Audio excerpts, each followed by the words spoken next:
A day of my life as a student na gumagawa ng piti at piti nga namin ay magluluto ng mga healthy foods. At ang napili ko ay pinakbet.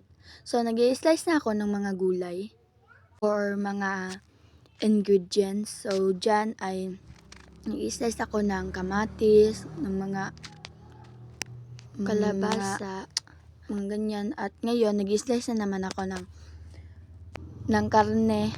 So, dyan, mag-i-slice ako ng karne. So, hindi medyo malinis ang aking kapaligiran. Karne nga palang napili ko dahil wala kaming manok at iba pang isaing sa gulay na pinakbet. Yan. Malapit na ako matapos mag-slice ng karne. So, nilinis ko muna ulit ang karne. Dyan, nilinis ko na naman ang aking pinaglulutuan. Inon ko ng stove.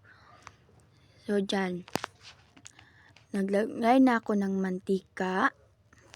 Katapos, nilagay ko na yung karne. Inuna ko yung luto ng karne dahil nasa pinanood ko. Inuna niya yung karne. Tapos, sinaing niya. Tapos, nilagay na niya yung Tapos, nagluto na naman din ako ng gulay na naman. Sinaing ko mo yung karne. Gulay, nilagay ko na yung mga ingredients. Tinakipan ko, nilagyan ko na naman. Talong, takip na naman. Sorry, naglalag ako. Dahil medyo full storage na tong cellphone ko. Ang lobat na rin siya. Diyan, nagtakip ako. Naglagay na naman ako. Wala pa yung karne. Malapit na. Naglagay ako ng mga oyster sauce, ng mga sauce.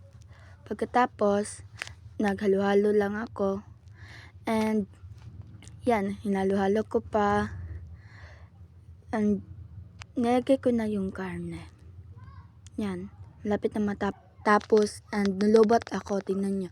Isang cellphone ko yung ginamit ko, but full storage kasi ito. Itong iPhone kasi hindi siya full storage, but lobat siya, kaya siya naglalag. Naligas ako kanina. So, yan, naluto ko. Sorry, medyo makalat. And, hindi siya gaano ka-perfect, but okay na po. And, dyan lang po. Hindi ko na nabidyohan pag pakupakain ng aking lola or pamilya.